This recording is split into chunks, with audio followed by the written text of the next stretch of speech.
የኢትዮጵያ ሕዝባዊ አብዮታዊ ፓርቲ ኢህአፓ እየተዘጋጀ የሚቀርብ ፍኖተ ዲሞክራሲ የኢትዮጵያ አንድነት ድምፅ ነው። ተነስተልኝ እንደምን አመሻችሁ አድማጮቻችን። ዛሬ ረቡዕ ሰኔ 4 ቀን 2017 ዓመተ ምህረት ነው። የደምቢ ዶሎ ዩኒቨርሲቲ ተማሪዎች የነበሩትና በአክራሪ የኦሮሞ አሸባሪዎች የታገቱት ተማሪዎች ጉዳይ እስካሁን እልባትን አላገኘም። ብዙዎቹ ልጃገረዶች የሆኑት እነዚህ የአማራ ወጣቶች ከታገቱ ረቡዕ ሰኔ 4 ቀን 2083 ቀናት አለፋቸው። የወጣቶቹ ሰቆቃ ያብቃ እንበል። እስከ መቼ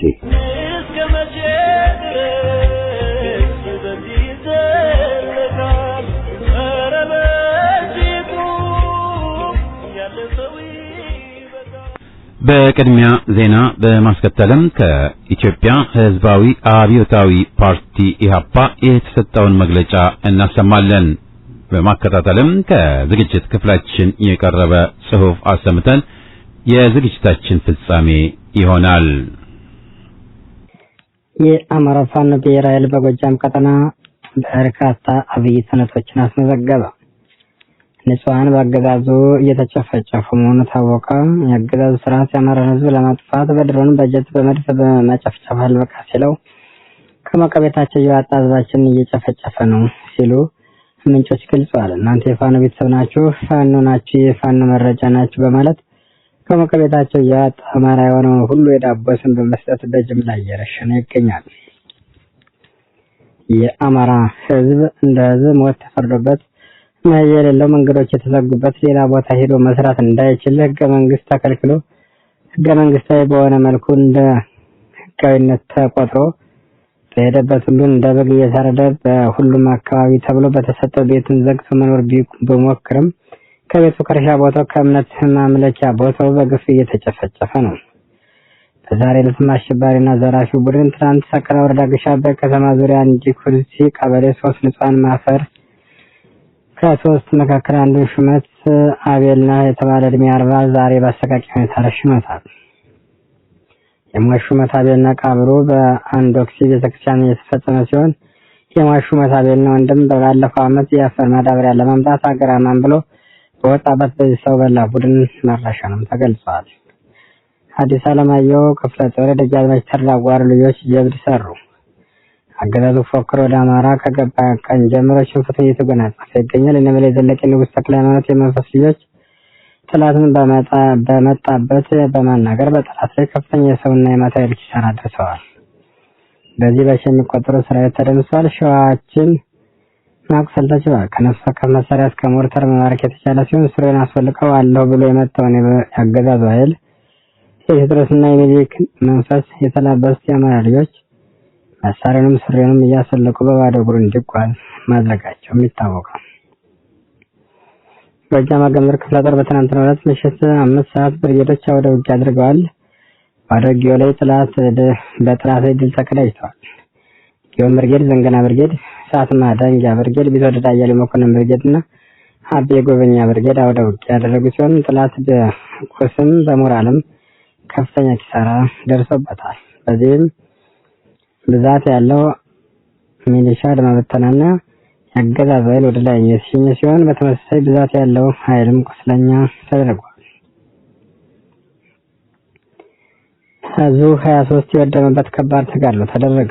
የአማራ ፋኖ በጎንደር ቀጠና መይሳው ካሳኮር አድዋ ክፍለ ጦርና ቋራ ኦሜድላ ክፍለ ጦር በጥምር 4ኛ ቀኑን ባስቆጠረ ዘመቻ ቋራ ቃል ኪዳን በቡሙር ቀዝቃዝ አባይ ዳር ቀጠና ከፍተኛ ድል ተመዝግቧል።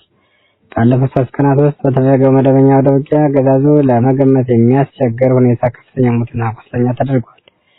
ቀጠናውን ለመቆጣጠር ሆነ የአርሶ አደሩን የእርሻ ወቅት ለማደናቀፍ አስቦ ቢንቀሳቀስም በነበራሎቹ ፋኖች አጉል ክሸት ሆኖበታል።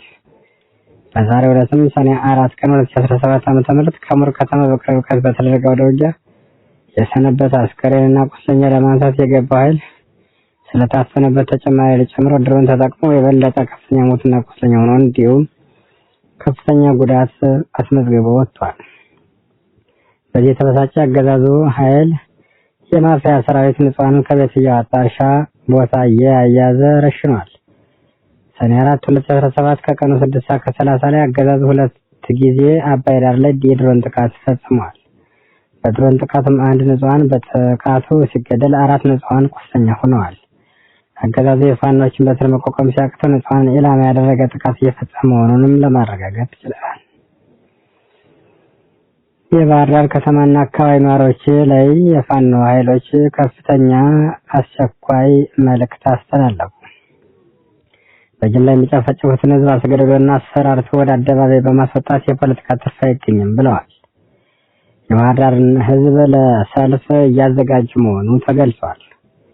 የደረሰበት ያለው አገዛዝ መር ወራና ጭፍጨፋ ለመመልከት እንደዚህ እየታገለ የሚገኝ አማራና ለህልውና ለእኩልነት ለፍትህና ለነጻነት እየከፈለ የመጣውን ውድ ህዝባዊና ሀገራዊ ዋጋ በዚህኛው ትውልድ በደም መስዋዕትነት በታጀበ መራራ መንገድ አስቀጥሎ ይገኛል። አማራ እንደ ህዝብ ጦርነት ታወጆበት እየታገለ የሚገኝበት መንገድ ደግሞ እንደ ሀገር እኩልነት ያረጋገጠ ሰላም የፈጠረ ፍትህ ርዕስ ያሰፈነ መንግስት ለመመስረት እንጂ በቀኝ እጃቸው ጠብ መንጃ ይዘው በግራ እጃቸው የይስሙላ የፖለቲካ አራማጆችና የድኩማን መለመኛ እንዲሆን አይደለም ብለዋል። ነገር ግን ራሱን በጀመረው አውደ ውጊያ ሽንፈትን የተከናነበው ስርዓቱ በትላልቅ ከተሞች የሚገኙ ህዝባችንን በማስገደድና በማስፈራራት ወደ አደባባይ ለማስወጣት እየተዘጋጀ መሆኑ ተረጋግጧል። በዚህም ሐሙስ ሰኔ 5 ቀን 2017 ዓ.ም በባህር ዳር ከተማ የሚገኙ አቅመ ደካሞችና የሀገር ሽማግሌዎች የካድሬ ዘመድ አዝማዶችን በመሰብሰብ ፋኖን የሚያወግዝ ሰልፍ ተደረገ ለማለት ዝግጅቱን አጠናቋል። በታንክ የተደበቀ ካድሬዎች በሚያስተባብሩት ሰልፍ ላይ ራሱን ስርዓቱን በንጹሃን ላይ ጉዳት በማድረስ ፋኖ ጥቃቱን ሰነዘረ ለማለት ህዝብን ከህዝብ ለማጠናበብ ከፍተኛ ዝግጅት አድርጓል። በመሆኑም ሐሙስ ሰኔ 5 ቀን 2017 ዓ.ም በባህር ዳር ከተማ የሚደረገውን ሰልፍ ላይ ባለመገኘት ራሳቸውን ከጥቃት እንድትከላከሉ በጥብቅ እያሳሰብን ለሚደርሰው ማንኛውም አይነት ጉዳት ኃላፊነቱን የማንወስድ መሆኑን እንገልጻለን ሲሉ የፋኖ አመራሮች መልእክቱን ለማህበረሰቡ አስተላልፈዋል። አገዛዙ የነዳጅ ሽያጭ ላይ 15% ተጨማሪ ታክስ ማስከፈል ሊጀምር ነው ሲል ተደመጠ። ከመጪው ሐምሌ ወር ጀምሮ የነዳጅ ግብይትን በዓለም አቀፍ ዋጋ መሰረት ይሆናል በሚል አገዛዙ የኑሮ ውድነትን የባሰ ችግር ውስጥ ለመክተት ማቀዱ ታውቋል። ያለፉት ወራቶች በቀስ የነዳጅ ድጎማ እያነሳ ያለው አገዛዙ ሙሉ በሙሉ ድጎማውን ከማስቆም ባሻገር ተጨማሪ እሴት ታክስ ሊያስከፍልበት ማቀዱ ደግሞ የባሰ የሁሉንም አንገት አስደፍቷል።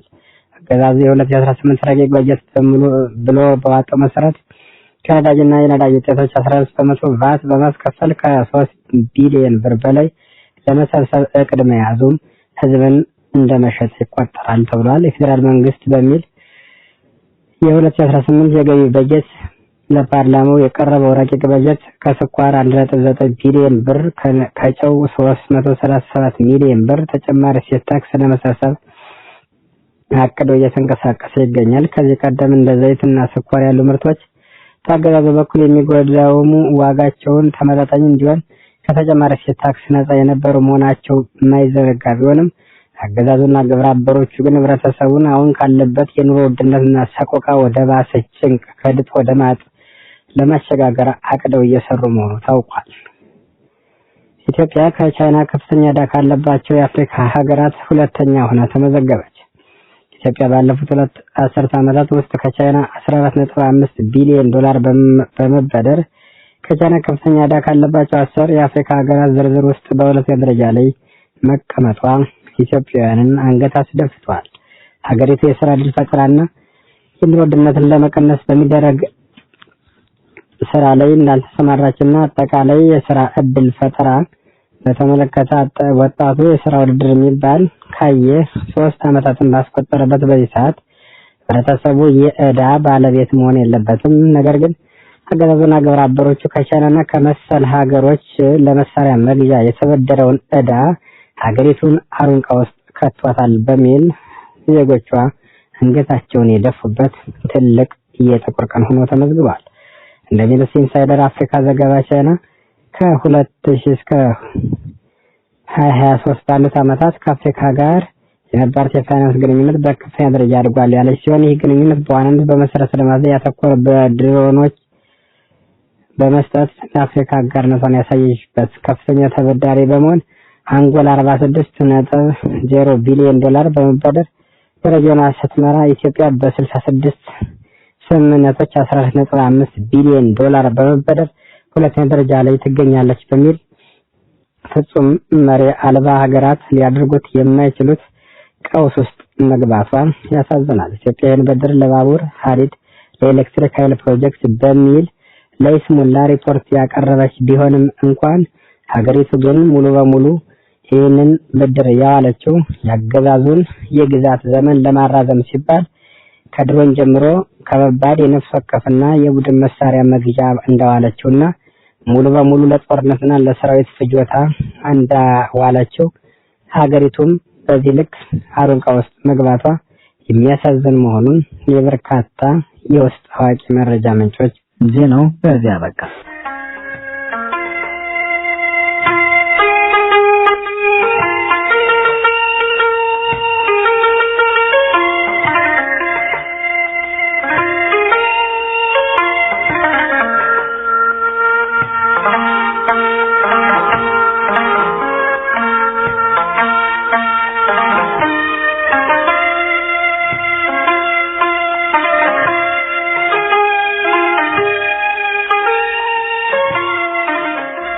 ከኢትዮጵያ ሕዝባዊ አብዮታዊ ፓርቲ ኢህአፓ የተሰጠ መግለጫ ረቡዕ ሰኔ 4 ቀን 2017 ዓመተ ምህረት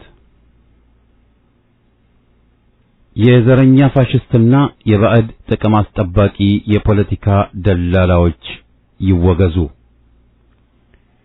ኢትዮጵያን አዳክመው ለማፍረስ በስራ ለተጠመዱ ባላንጣዎቿ አድረው በእነሱ ስምሪት የተሰጣቸው ህሊና ቢስ ግለሰቦችና ቡድኖች እነሱን የፈለፈለው ስርዓት ካልተወገደ በስተቀር ሺህ ጊዜ ስማቸውን ቢቀይሩ ያው የፋሽስት ዘረኛና የባዕዳን ቅጥረኝነታቸው አይቀየርም።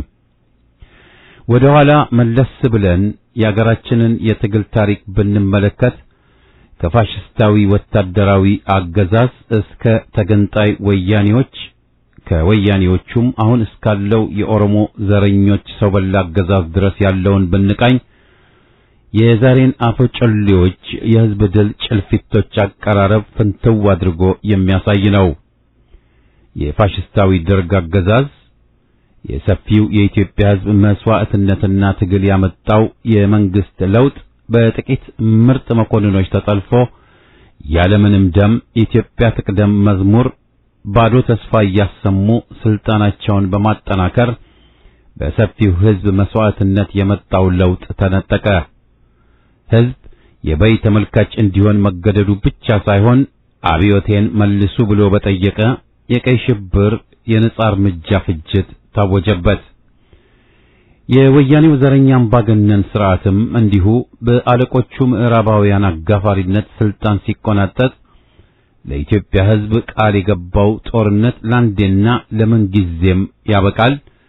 የኢትዮጵያ ህዝብ በቀን 3 ጊዜ ይበላል። የህግ የበላይነት፣ የህዝቦች እኩልነት ይሰፍናል። ፋሽስታዊ አገዛዝ ያከትማል በሚሉ ባዶ ቃላት ነበር ስልጣኑን ያጠናከረው። ምዕራባውያንም ህዝብን ለማዘናጋት ያለ ዴሞክራሲ እርዳታ አይኖርም ሲሉ አማለውን ነበር። የሆነውን ግን የኢትዮጵያ ህዝብ ጠንቅቆ ያውቀዋል። ወያኔ በ27 የግዛት ዘመኑ ታሪክና ትውልድ ይቅር የማይለው አገራዊ ክህደት ፈጸመ። በዚህ የወያኔ ብሔራዊ ወንጀል የተቀሰቀሰ የህዝብ አመጽ ሲጎመራና መፈናፈኛ ሲያሳጣው ታሪክ ራሱን ይደግማል እንዲሉ የያኔ የህዝብ ድል ጭልፊቶችም ልክ እንደ ዛሬዎቹ ኢትዮጵያ ያጣችው ሰላም እንጂ ጦረኛ አይደለም ዱላ ወይስ መላ ሲሉ እነ ፕሮፌሰር ተሳልቀው ነበር። እነሆ ዛሬም በተለመደ የክህደት ጉዟቸው ህዝባዊ አመጽ እየገፋ ዘረኛውን የኦሮሞማ አገዛዝ ውድቀት እያፋጠነ ባለበት በአሁኑ ጊዜ ስርዓቱን ለመታደግ ዘረኛውን አገዛዝ የስልጣን ዕድሜ ለማራዘም ስምሪት የተሰጣቸው የባዕዳን ቅጥረኞች መልካቸውን እየቀያየሩ አገርን ሲያደሙ ከባጁ ተከታታይ ዘረኛ አገዛዞች ጎን ቆመዋል። ሕዝብ ለነጻነቱ የሚያካሂደውን አመጽ ሲያደናቅፉ አቅጣጫ ለማሳት ሲባዝኑ የኖሩ አስመሳይ ግለሰቦችና ቡድኖች ዛሬም በተለመደ ርካሽ ተልእኮ ሕዝብን ትጥቅ ሊያስፈቱ መድረኩን አጣበዋል። ንጹሐንን በከባድ መሳሪያ እየፈጀ ያለን አገዛዝ ከውድቀት ለማዳን ውስጠ መርዝ ሰላምን በመስበክ ተሰማርተዋል። ወያኔ የዘረጋውን ባንቱስታን የጎሳ ክልል የአፓርታይድ ስርዓት ለማስቀጠል ያገዛዙ ተቃዋሚ መስለው ቀርበዋል። ትላንት ሰው በላውን ኮሎኔል ስልጣን ለማስጨበጥ የሰሩት ተመሳሳይ ሸፍጥ ለ7 ዓመት አገርን አደማ፣ ብሔራዊ ክብሯን አዋረደ፣ ዜጎቿን በማንነታቸው ለይቶ በግፍ ጨፈጨፈ፣ ሚሊዮኖችንም ያለ መጠጊያ አስቀረ። ንጹሐንን ከላይ በድሮን ከታች በታንክና ሞርታር ፈጀ። በሕዝብ ላይ መንግስታዊ ሽብር ከፍቶ እገታና ዘረፋን አስፋፍቶ ሰላምን ምኞት ብቻ አድርጎታል። ኢኮኖሚውን አደባይቶ ዜጎቿን ለከፋ ረሃብ አጋልጧል። አማራና ተዋህዶን አያሳየኝ የሚለው የጥቁር ሙሶሊኒ ስልጣን ለማስጠበቅ ዓይን አውጥተው ተሰልፈዋል። ፋኖን ለመከፋፈልና አማራውን ለማስፈጀት በአማራ ግንባር ስም ተነስተዋል። ፋኖን መስሎ ሰርጎ ገብቶ ጥቃት የከፈተው የሙስናው ንጉሥ የወያኔው ጎምቱ የባለሜንጫው ውርጋጥ ክህደቱና በምን እንደተገኘ ባይታወቅም ቅሉ ከፋኖ አቅጣጫ የመጣው ግለሰብም በዚህ አፍራሽ መድረክ ውስጥ መገኘቱ አነጋጋሪ ሆኗል። ኢህአፓ አንድና አንድ ብቻ ነው። ሆኖም የጥላቻና የግንጠላ አባወራዎችን እየሰበሰቡ ያሉት ባለስልጣኖችና ባዕዳንም ለኢትዮጵያ የቆመውን አገር ወዳድ ድርጅት ስለሚጠሉ አስመሳዮችን ተክተው ሊያጠፉ መዳከር ከጀመሩ ሰነባብተዋል። በዚህ ጸያፍና ጸረ ሕዝብ ሸፍጥ በስማችን የሚነግዱ አንጃዎችና ያሰማሯቸውን አገዛዝ ኢህአፓ በጽኑ ያወግዛል። በጦርነት ይቁምና በሰላም ስም የሞት አፋፍ ላይ ያለውን የኦሮሞማ አገዛዝ ከሞት ለማዳን በዋናነት ዘረኛውን ስርዓት ለማስቀጠል እየባዘኑ ያሉ የፖለቲካ ደላላዎች ሊጋለጡና ከትግሉ ጎራ አሁኑኑ ሊወገዱ ይገባል። በመጨረሻ የሕዝብ ትግል በአፈጮሌዎች ጫጫታ አቅጣጫ እንዳይስት ድሉም እንዳይነጠቅ ነቅቶ መጠበቅና ትግሉን ማፋፋም የነጻነት ዋስትና ነው። በየበረሃው እየተዋደቀ ያለውን ሕዝባዊ ኃይል ፋኖን መደገፍ፣ መሰረታዊ ጥያቄ አንስተው በሥራ ማቆም አድማ ከሚታገሉት የጤና ባለሙያዎችም አጋር ሆኖ መቆም ብሎም ዘረኛውን አገዛዝ አስወግዶ የሕዝባዊ መንግስት መስረታ ሽግግርን ማቀላጠፍ ብቻ ነው። ዴሞክራሲያዊ ስርዓትንና ማህበራዊ ፍትህን በኢትዮጵያ ለማስፈን አማራጩ ይኸው ብቻ ነው። ዘረኛውን ስርዓት ለማስቀጠል ለሚሰየሙ አስመሳይ ፊቶች ማጨብጨብን ገጥቶ ነቅቶ መታገል ያሻል። አገራችን በብዙ አርበኞች ልጆቿ መስዋዕት ነጻነቷን ጠብቃ የኖረች ታሪካዊት አገር ነች። ዘረኞች እየተጋገዙ እንዲፈነጩባትና ህዝባችንም የግፍ ገፈት ተቀባይ ሆኖ እንዲቀጥል ልንፈቅድ አይጠበቅም። ኢህአፓ ዘረኛው አገዛዝ ተጠግኖ መቀጠል ሳይሆን መወገድ አለበት ብሎ ለስር ነቀል ለውጥ ታግሏል። የህዝብን ትግል ለማዳከምና ድሉን ለመንጠቅ የሚሻጥሩ አስመሳዮችን እናወግዛለን። ወደ ሽግግር መንግስት አምርተን አገራችን ዴሞክራሲና ህዝባዊ ጉዞ ማድረግ አለባት። ሉዓላዊነቷም መረጋገጥ አለበት። የዘረኝነት እህል ውሃ መክሰም አለበት። አገራችን የጥላቻ አውሬዎች መፈንጫ መሆን የለባትምና በተባበረ ክንዳችን ታግለን ዘረኛውን አገዛዝ እናስወግድ በማለት ኢህአፓ ዛሬም የትግል ጥሪውን ያቀርባል። ተቃውሞ ተቀናጅቶ የኦሮሞማውን ውድቀት ያፋጥ። ሞት ለዘረኝነት፣ ድል ለኢትዮጵያ ህዝብ ትግል። ቀድሞ ለፋሽስቶች ያጎነበስን ዛሬም ለቆጠኞች እንበረከክን የነጻነት ዋጋ ድንበር እስከዚያን በዘመን አትመርቅ ግንባርክን አሳየው ግንባርክን አሳየው ግንባርክን አሳየው ግንባርክን አሳየው ግንባርክን አሳየው ግንባርክን አሳየው ግንባርክን አሳየው ግንባርክን አሳየው ግንባርክን አሳየው ለመድብ ለፓርቲ ቀድሞ የታገለ መቃይ ተፋላሚ ታግሎም ያታገለ ሕግ የበላይ ይሁን ብለህ ያስተማርከው ሉዓላዊነትን በክብር የያዝከው የአገር ክብር መላሽ ኢህአፓ እውነት ነው የሕዝብ ተስፋ ነህ ግንባርክን አሳየው ግንባርክን አሳየው ግንባርክን አሳየው ግንባርክን አሳየው ግንባርክን አሳየው ግንባርክን አሳየው ግንባርክን አሳየው ግንባርክን አሳየው ግንባርክን አሳየው ቅንነት የሞላው ሁሉንም ያቀፈው ዓላማው በጥናት በግልጽ የተጻፈው ለፍትህ የቆመ በደልን የጠላ የጨለማው መብራት የእውነት ብርሃን ፋና እምነት ጽናት ፍቅር ኢትዮጵያዊነት ነው እናሸንፋለን ግንባርክን አሳየው ግንባርክን አሳየው ግንባርክን አሳየው ግንባርክን አሳየው ግንባርክን አሳየው ግንባርክን አሳየው ግንባርክን አሳየው ግንባርክን አሳየው ግንባርክን አሳየው ኢትዮጵያችን ትቅደም። ፋሽስቱ ደርግ ኢትዮጵያ ትቅደም መፈክርን ከነመዝሙሩ መንትፎ በአገር ወዳድ ጭንብል ተሸፍኖ አረመኔነቱን ሊደብቅ ሲጥር እንደነበር እናውቃለን። ወርቅ ትውልድን ፈጅቶ አገርን እወዳለሁ ማለት ዘበት ነው። እርስ በርስም ይጣረሳል። ለአገር የተዋደቁትን መኮንኖች ጨርሶ ለአገር አንድነት ቆሜያለሁም ቧልት ነው። ኢትዮጵያን ለወያኔ ጠባቦችና ገንጣዮች አሳልፎ የሰጣት ታጋይ ልጆቿን ኢህአፓ ብሎ በሽብር የፈጀባትና ለነ ወያኔ እነ ፍስሐ ደስታን አቅፎ የጠቀማት ደርግ የተባለው አውሬ ለመሆኑ ክርክርን አይጋብዝም። ርዝራዦቹ ዛሬም ኢትዮጵያ ጠላት ከምትላቸው ጎን ተሰልፈው ለዘመኑ ፋሽስቶች ያደሩ ናቸው። ደርግ ኢትዮጵያ ትቅደም ቢል ስልጣኑን እንጂ ኢትዮጵያን አላስቀደመም። ደርግ ወደ አንድ ቡከን ሰው አምባገነንነት ሲቀየርም አገር ለነፎዘ ኮሎኔል ተገዢ ሆነች። ለሶቪየት ተሸጠች እንጂ ጥቅሟ ቀዳሚም ተጠባቂም አልሆነም።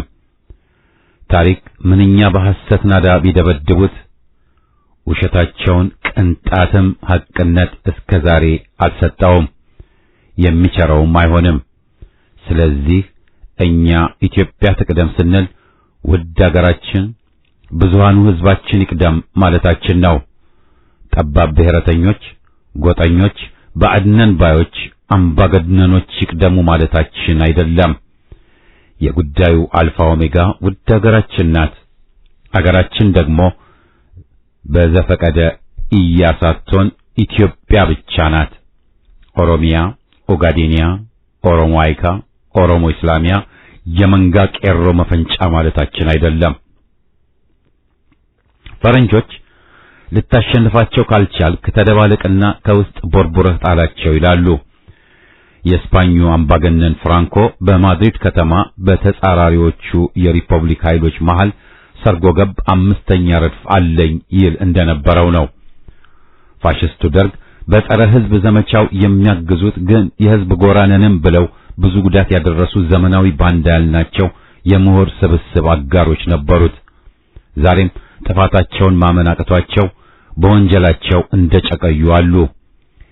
የኦሮሞማው ፋሽስት ኮሎኔል አማካሪና ረዳት የሆኑትን ማጤን ይበቃል።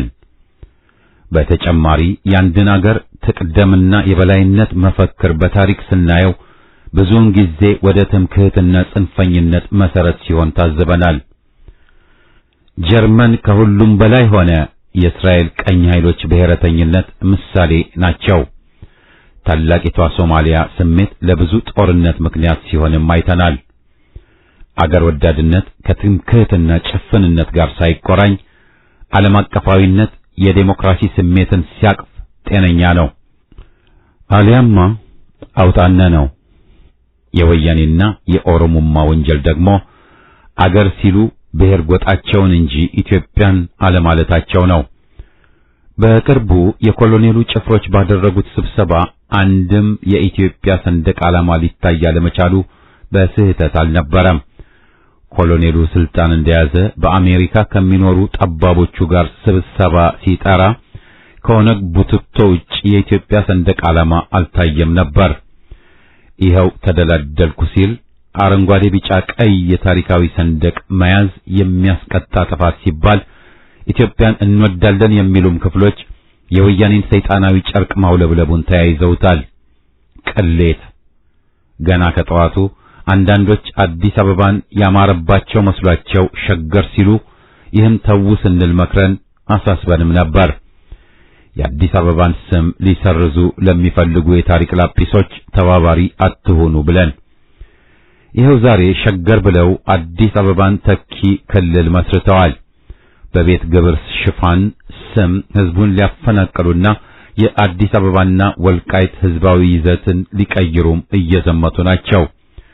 ወልቃይት ጠገዴን ከባለቤቱ ህዝብ ቀምተው ለወያኔ ዳግም ሊሰጡ ኮሎኔሉም ባዕዳንም ይኸው ሲራወጡ አልጠግባይ ዘረኞች ከጎጃም ወንበራን፣ ጉባን፣ የሰሜን ሸዋና ወሎ መሬቶችን ብቻ ከራሱ ከትግራይ መሬት ኬኛ እያሉ ናቸው። አልጠገባይ ይባል እንደነበረው ነው እንጂ ተመልሰው የህዝብን መሬት አደየም ኬኛም ሊሉ እንዲሉ ኢትዮጵያ አትፈቅድላቸውም። ከመቼውም ጊዜ በባሰ አገራችንን ለማፈራረስና ህዝባችንን ለማፋጀት የውጭ ጠላቶች አሰብስፈዋል። ሂማን ራይትስ ዋች በቅርቡ ያወጣው ሙሉ በሙሉ ወያኔን የሚታደግ መግለጫ በዝምታ የሚታለፍ አይደለም። መቃወምና ድምጽ ማሰማትን ይጠይቃል። በውጭ ሀገራት አማራውን በመደገፍ ስም እንደ አሸን ከፈሉት ስብስቦች የተሰማ የለሆሳስ ተቃውሞ የለም። መግለጫው ወያኔ በስልጣን ላይ በነበረበት ወቅት ወደ ራሱ የጠቀለላቸውና ምዕራብ ትግራይ ብሎ በሚጠራው አካባቢ አማራው የዘር ማጽዳት ፈጸመ ብሎ እንደገና ህዝብን ከህዝብ ለማቃቃር ያደረገው ሙከራ እጅግ አሳፋሪ ነው። ወያኔ ግዛቶቹን ወደ ራሱ ሲያዞር የፈጸማቸውን የዘር ማጥፋትና ያስገድዶ መድፈር ወንጀሎች የሰብአዊ መብት ድርጅት ነኝ ባዩ ፖለቲካዊ ተቋም አልታዩትም ነበር። በወለጋስ ባገዛዙ ድጋፍ የተደረጉት የማፈናቀልና የጅምላ ጭፍጨፋዎች ለምን ተደበቁ? መቀነስ ያለበት የህዝብ ክፍል አለ እንዴ? ኢትዮጵያን አስቀድመን በኢትዮጵያዊነት ካልሆነ በስተቀር ጠላቶቻችንን ተነጣጥለን ተከፋፍለን አንቋቋማቸውም። ከፋፍለ ግዛው ያረጀ ያፈጀ የቅኝ ገዢዎች መሳሪያ የነበረ ቢሆንም አሁንም ብዙ የራሳችን ጠማሞች ለንዋይ እየተገዙ በህዝብ ደምና ሰቆቃ እየከበሩ ናቸው። ፊተኞች ኋለኞች የሚሆኑበት ጊዜ ሩቅ አይደለም። ኢትዮጵያችን ትቅደም ስንል ከዘረኞች ትምክህተኞችና ፋሽስቶች የጸዳች ህዝባዊና ዴሞክራሲያዊት ኢትዮጵያን ማለታችን ነው። ለህዝቦቿ የምትመች ሀገር፣ ለአህጉሯ እንደ ቀድሞው መመኪያ ምሳሌ የምትሆን አገር፣ ለዓለም ህዝብ አርአያ የምትሆን አገር ኢትዮጵያ ማለታችን ነው። ይህች አገር ትቅደም። ለዚች አገር እንሰዋለን። ዘቅጠን እጅ ሰጥተን ለጎጥ ብለን አገርን አንሰርዝም። ለውሱን ብሔር ጥቅም ብለን ህዝብን መፍጀትን መቼም ልንደግፍ አንችልም። ዘር ማጽዳት በማንነቱ ሌላውን መፍጀት፣ ደብር መስጊዶችን ማቃጠል፣ ምዕመናንን ሕፃናትን ሳይቀር ማረድ ውጉዝ ከማሪዮስ ወንጀል በማናቸውም ማጠየቂያ ተገቢና ፍትሃዊ ነው ሊባል የሚችል አይደለም። የኦሮሞማው ፋሽስታዊ አገዛዝ ወንጀለኛና በህዝባዊ ትግል መገርሰስ ያለበትም ነው። በጋራ ጠላቶቻችን ላይ ሳንከፋፈል እንዝመት። ድል ለኢትዮጵያ ህዝብ!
ሽግግር ሲሉ ሽግግር ስንል ክፍል 3 የአምባገነኖች ፈሊጥ ከህዝባዊው ትግል መፈክር መንትፎ ይዘቱን ከልሶ ማደናገርና መፈክሩን ባዶ ማስቀረት ነው። ደርግ የጊዜያዊ ህዝባዊ መንግስት መፈክርን ቢቃረንም ጊዜያዊ ወታደራዊ መንግስት አቆምኩ ብሎ ሊያወናብድ ጥሮ ነበር። የህዝብን የመሬት ላራሹ መፈክርንም ወስዶ አርሶ አደሩ ላገዛዙ ገባር የሚሆንበትን ስርዓት በመሬት ላራሹ ሽፋን አስፍኖ ነበር። ዴሞክራሲን አመንኩ ተቀበልኩ ብሎ አለገደብ ያልነውን በመይሶን አፈቀላጤነት በገደብ ይሻላል ብሎ ገደቡን አስፍኖ ቆይቷል። የህዝብ ተቋምና ማህበራትን በስም መስርቶ ይዞታቸውን ግን ያገዛዙ መሳሪያና ተለጣፊ አድርጎ ነበር። በአጠቃላይ ይዘትና በተጨባጭ ምንነት መመርመር ያሻል እንጂ በደፈናው በስም ብቻ ነው ብሎ መደናገርን መተው የግድ ይሆናል። ፌዴራላዊ ያሉት አልነበረም፣ ዛሬም አይደለም። ሪፐብሊካቸው የፈላጭ ቆራጭ ስዕራት ነበር፣ አሁንም ነው። ከአጼው ቀጥሎ ስልጣን የያዙት ኃይሎች፣ ቡድኖች ወዘተ ዘረኛ ፋሽስቶች እንጂ ምንም የዴሞክራሲ ይዘት ቀርቶ ቅንጣትም ቃና ያልነበራቸው ናቸው። የኦሮሞማ ፋሽስቶችማ ጭራሽ የባሰባቸው መሆናቸውን አስመሳይ አማሮች እነ ይልቃል እንጂ ማንም ሌላ አይክደውም። ሽግግር ሲሉ ሽግግር ስንል ማለት የተገደድነው አለ ምክንያት አይደለም። ምንኛ ቢቃወሙትም ይህ መሰረታዊ የኢህአፓ መፈክርና አማራጭ በህዝብ ዘንድ ተቀባይነትን እያገኘ ስለመጣ በግልጽ ሊቃወሙት አልቻሉም። የተቀበሉት መስለው ትርጉም ማሳጣቱን መርጠዋል። የጉድጉድ ህዝብ ክህደቱ ያለውን የወያኔ ሎሌ የሽግግር መንግስትን ጽንሰ ሐሳብ ወደ ፖለቲካችን እንዳመጣ አድርገው ሊኳኩሉት ዛሬ የሚጥሩ መገናኛ መድረክ አለን የሚሉ የጎጡ አዳናቂዎች አሉ። የሽግግር ወይም ጊዜያዊ መንግስት ጽንሰ ሐሳብ ባለቤት ማን ነው ቢባል መልሱ ኢህአፓ ነው። እነ ብርሃኑ ነጋም ከወደ ኤርትራ ሆነው የሽግግር መንግስት ማለትን ተያይዘውት ነበር። ተመሳስልና አፍርስ ነው ብልጠቱ። ሽግግር ስንል የቆየነው ግን ከማናቸውም የሽግግር ልፈፋ በቅንጣትም ይዘትም የሚገናኝ አልነበረም አይደለምም። ጸረ ህዝቡ ፋሽስቱ ኮሎኔል እኔው አሻግራችኋለሁ ብሎ እቅጩን ሲናገር ችግሩን ግልጽ አድርጎታል። የጊዜያዊ ህዝባዊ መንግስት መፈከርን ያነሳነው ያስቀደምነው አንደኛ ህዝብ በቀጥታ ተሳትፎው በድምጹ በምርጫው የሚመቸውን መንግስት እንዲመሰርት ሲሆን፣ ሁለተኛ ደግሞ የተከሰቱ ቅራኔዎችን በሰፊ ውይይትና ስምምነት በዚህ ክደት ለማርገብ በሚልም ነው። የጎበዝ አለቃ ወይም ኮሎኔል ለህዝብ ወሳኝ ሆኖ እንዲገሸርብን አልነበረም። አጼውን በፋሽስት መኮንኖች ወይም ባበዱ ዘረኞች ለመተካት ወይም ለኮሎኔል አሻግሬ ቦታውን ለመልቀቅ አልነበረም። አንድ ቡድን፣ ግለሰብ ወይም ድርጅት ከሚሰየምና ችግር ፈቺ ነኝ ከሚል ያገሩ ባለቤት የሆነው ህዝብ በራሱ አገር ዕጣና ነገን ወሳኝ ቢሆን ያምራል ይሻላል በሚልም ነው። በዚህም መሰረት ዘረኛ አገዛዞች የሽግግር ሂደቱ አባል መሆን የለባቸውም ከማለታችን በተጨማሪ ሂደቱን ገዢ ቡድኖች በቁጥጥራቸው አስገብተውት ሊካሄድ የሚታሰብ መሆን የለበትም ብለን እኛ ስንጸና፣ እነ ክህደቱም ሆኑ ሌሎቹ ግን ሽግግርን ከወያኔ ጋር ሲመኙና ኢህአፓን ሲያገሉ ለመታዘብ ችለናል። የፖለቲካ እስረኞች ይፈቱ፣ ጸረ ህዝብ ድንጋጌዎች ይሻሩ፣ ህገ መንግስት አርቃቂ ኮሚሽን በህዝብ ተወካዮች ይመስረት ወዘተ ስንላቸውም የቆየነው ተራ ዝርዝሮች አልነበሩም አይደሉምም። የኦሮሞማ ፋሽስቶች የሚዘውሩት ወይም በዋና ሆነ በሌላ ደረጃ የሚሳተፉበት የሽግግር ሂደት በህዝብ ደም የተጨማለቁ ኃይሎችን የሚያካትት የሽግግር ሂደት ሊኖር አይችልም። ውሃ ቢወቅጡት እንቦጭ ቢከፍቱት ተልባ ግዳይን በጋቢሳ መተካካት ካልሆነ ከንቱ ልፋት ካልሆነ በስተቀር ነው። ስለዚህም የሽግግር ሂደት የግድ የፋሽስቶች የዘረኞች አገዛዝ ውድቀት ላይ የሚጀመር ሊሆን ነው የሚችለው። ማለትም ሁለገቡ ትግል ተፋፍሞና ለድል በቅቶ ይህን የሚከተል ሂደት ክስተት ሊሆን ነው የሚችለው። የሽግግሩ ሙከራም ሁሉን ኢትዮጵያ ወዳድ ኃይሎች፣ ቀና ድርጅቶች፣ የህዝብ ተወካዮች፣ የአገር ሽማግሌዎች ወዘተ ያካተተ መሆን ይኖርበታል። ዴሞክራሲ፣ የአገር አንድነት፣ እኩልነት መርሃቸው የሆነ ማለት ነው። ይህን ሂደት እውን ለማድረግ ሐቀኛ ሽግግርን ለማስፈን ዝግጁ ከሆኑ ኃይሎች ጋር ሁሉ ኢህአፓ ለመተባበር ዝግጁ ነው። አገር ለማዳን ለመንከባከብ እናብር ጥሪውንም ያስተላልፋል። ውድቀት ለዘረኛ ፋሽስቶች፣ ውድቀት ለአድርባይና አስመሳይ መንጋዎች፣ ድል ለኢትዮጵያ ሕዝብ ትግል።